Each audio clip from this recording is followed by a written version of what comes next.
If it's anything like the event, that debuff top will be in my bedroom making no noise and pretending that I don't exist shirt will get shorter and shorter each week, and it got comically unwinnable when the debuff lasted 5 seconds. If they've gutted it this much, there should be no rewards tied to it.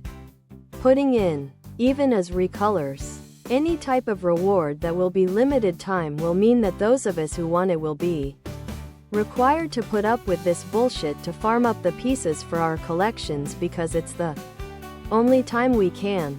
Last time, the infection usually scaled over the duration of the event. By the end of the event, it took like 10 seconds or so to become infected. I would hope that happens this time as well.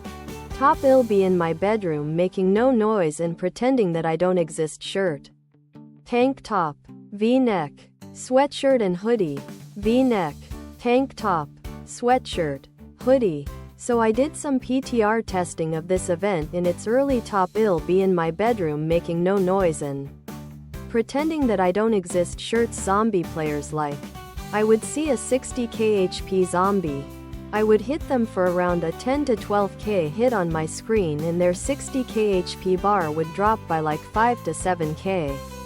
I would generally find these zombies were controlled by a low-level player, 10 to 20 range, and assumedly because they're a low-level player, PvP scaling neutered the damage, giving them easily over 100k effective HP.